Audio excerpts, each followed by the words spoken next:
Body plan. Body plan అంటే ఏంటి? Body ప్లాన్లో 3 టైప్స్ ఉంటాయి. ఫస్ట్ది ఏంటి? సెల్లార్ అగ్రిగేషన్, అంటే సెల్సే ఏంటి డైజెషన్ పర్ఫామ్ చేస్తుంది. నెక్స్ట్ ఏంటి? Blind sac. ఏంటి? Blind sac. అండ్ నెక్స్ట్ ఏంటి? Tube within a tube. Tube within a tube. ఇది మీరు ఆల్రెడీ చదువుకుంటారు. ఏంటి? ఐపీఈలో questions, tube within a tube, ఇవన్నీ. సెల్లార్ అగ్రిగేషన్ అంటే ఏంటి? సెల్సే డైజెస్ట్ చేస్తాయి. బ్లైండ్ సాక్ అంటే సింపుల్. బ్లైండ్ సాక్ అంటే ఏంటి? సింగిల్ ఓపెనింగ్ ఉంటుంది. ఫర్ ఎగ్జాంపుల్ ఒక ఆర్గానిజం ఉంది, ఆ ఆర్గానిజంకి ఏంటి అంటే ఫుడ్ అనేది ఒకటే ఓపెనింగ్ నుండి వెళ్తుంది అండ్ వేస్ట్ అనేది కూడా ఒకటే ఓపెనింగ్ నుండి బయటకు వస్తుంది. అంటే కామన్గా ఒక ఓపెనింగ్ ఉంటుంది, ఆ ఓపెనింగ్ నుండే ఫుడ్ వస్తుంది, ఆ ఓపెనింగ్ నుండే వేస్ట్ కూడా బయటికి వెళ్తుంది. బట్ మనకు అలా కాదు, మౌత్ ఉంటుంది, యానస్ ఉంటుంది. ఇక్కడ మాత్రం మౌత్ యానస్ ఒకటే ఓపెనింగ్, ఓకే, కామన్ ఓపెనింగ్ ఉంటుంది. ఇదే రెండు చేస్తుంది, అది బ్లైండ్ సాక్ అంటాం. Tube within a tube అంటే 2 ఓపెనింగ్స్ ఉంటాయి. One act as mouth, the other act as anus. Okay, ఇక్కడ నుండి ఫుడ్ వస్తుంది లోపలికి, ఇటు నుండి ఫుడ్ బయటికి వెళ్తుంది, అంటే వేస్ట్. ఇక్కడ నుండి ఏమవుతుంది? ఫుడ్ లోపలికి వస్తుంది, వేస్ట్ అనేది ఈ యానస్ నుండి ఎక్స్క్రీట్ అవుతుంది. ఓకే, ఇది concept. Next complete digestive system and incomplete digestive system.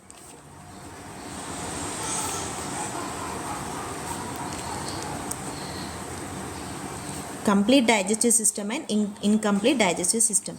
Complete digestive system అంటే ఏంటి?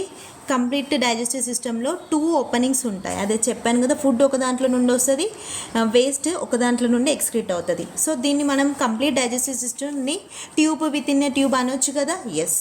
నెక్స్ట్ ఇన్కంప్లీట్ డైజెస్టివ్ సిస్టమ్ అంటే సింగిల్ ఓపెనింగ్ ఉంటుంది, which act as both mouth and anus. అంటే ఇదే మౌత్, ఇదే యానస్. అంటే ఇక్కడ నుండే ఫుడ్ లోపలికి వస్తుంది, ఈ హోల్ నుండి ఈ ఓపెనింగ్ నుండి ఏంటి ఫుడ్ బయటికి వెళ్తుంది. ఓకే, దీన్ని మనం బ్లైండ్ సాక్ అని అంటాం. Clear? Next open circulatory system and closed circulatory system. Open circulatory system and closed circulatory system. Open circulatory system and closed circulatory system. Open circulatory system అంటే సింపుల్గా చెప్తాను వినండి. ఇక్కడ మనకి క్యాపిలరీస్ నెట్వర్క్ ఉండదు, అంటే మనం నెట్వర్క్ ఆఫ్ క్యాపిలరీస్ చూడం, యాబ్సెంట్. నెట్వర్క్ ఆఫ్ క్యాపిలరీస్ ఏంటి? యాబ్సెంట్.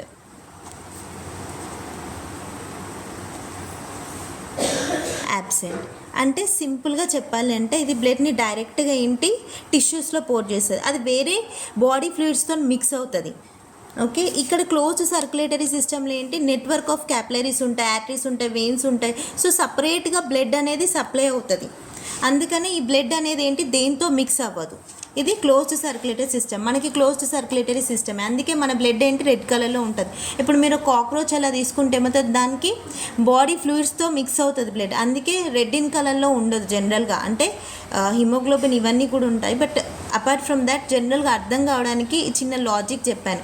వేరే బాడీ ఫ్లూయిడ్స్తో మిక్స్ అవుతాయి, అంటే ఓన్లీ సపరేట్గా ఉండదు, అక్కడ నెట్వర్క్స్ ఉండదు. ఒక డయాగ్రామ్ వేస్తే మీకు అర్థమైపోతుంది. సో ఇలా ఉంటుంది, ఇక్కడ నెట్వర్క్ ఉండదు. ఓకే, డైరెక్ట్గా టిష్యూస్లోకి ఇది పోర్ చేస్తుంది బ్లడ్. ఏంటి? Open circulatory system. కానీ క్లోజ్డ్ సర్క్యులేటరీ సిస్టమ్కి చూడండి,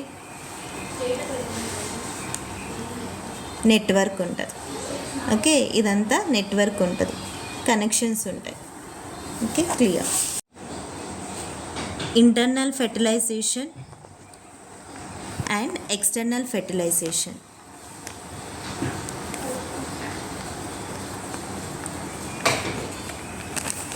internal fertilisation and external fertilisation. Internal fertilisation అంటే బాడీ లోపల ఫెర్టిలైజేషన్ అవ్వడం. ఎగ్జాంపుల్ హ్యూమన్ బీయింగ్స్ తీసుకుందాం. ఇక్కడ ఏమవుతుంది? స్పర్మ్ లోపలికి వచ్చి ఎగ్తో ఫ్యూజ్ అవుతుంది, బాడీ లోపల మనకి ఫెర్టిలైజేషన్ అవుతుంది. అందుకే దాన్ని ఏమంటాం? ఇంటర్నల్ ఫెర్టిలైజేషన్ అని అంటాం. ఎక్స్టర్నల్ ఫెర్టిలైజేషన్ అంటే ఏంటి? బాడీ బయట fertilisation, out side the body fertilisation అవుతుంది. దాన్ని మనం ఏమంటాం, ఎక్స్టర్నల్ ఫెర్టిలైజేషన్ అని అంటాం. ఎగ్జాంపుల్ ఫ్రాగ్ తీసుకోండి. ఫ్రాగ్ ఏంటి, వాటర్లో ఎగ్స్ లే చేస్తుంది. సో ఫ్రాగ్ బాడీ లోపల ఫెర్టిలైజేషన్ అవుతుందా, ఫ్రాగ్ బాడీ బయట ఫెర్టిలైజేషన్ అవుతుందా, అవుట్ సైడ్ ద బాడీ. దాన్ని మనం ఏమంటాం, ఎక్స్టర్నల్ ఫెర్టిలైజేషన్ అని అంటాం. Next direct development and indirect development. Direct development and indirect development. సింపుల్గా చెప్పాలంటే డైరెక్ట్ డెవలప్మెంట్కి ఎగ్జాంపుల్ హ్యూమన్ బీయింగ్స్. మనం డైరెక్ట్గా బేబీకి బర్త్ ఇస్తాం, ఆ బేబీ అడల్ట్ అవుతుంది. కానీ ఇండైరెక్ట్ డెవలప్మెంట్లో అలా ఉండదు, లార్వల్ స్టేజ్ ఇన్వాల్వ్ అవుతుంది. ఏంటి, లార్వల్ స్టేజ్ చూస్తాం మనం. లార్వల్ స్టేజ్ ఫర్ ఎగ్జాంపుల్ ఇప్పుడు ఒక ఫ్రాగ్ తీసుకుందాం. ఫ్రాగ్ ఏంటి, ఎగ్స్ లే చేస్తుంది, అవునా కాదా. లార్వల్ స్టేజ్ ఉంటుంది. ఏంటి, టాడ్పోల్ స్టేజ్ ఉంటుందా లేదా. ఓకే, టాడ్పోల్ తర్వాత మనకి ఏమవుతుంది, బేబీ వస్తుంది, బేబీ నుండి అడల్ట్ అవుతుంది. ఓకే, సో లార్వల్ స్టేజ్ ఉంటే దాన్ని మనం ఏమంటాం, ఇండైరెక్ట్ డెవలప్మెంట్ అంటాం. డైరెక్ట్గా బేబీ నుండి అడల్ట్ అయితే దాన్ని ఏమంటాం, డైరెక్ట్ డెవలప్మెంట్ అంటాం. ఇవన్నీ బేసిక్స్.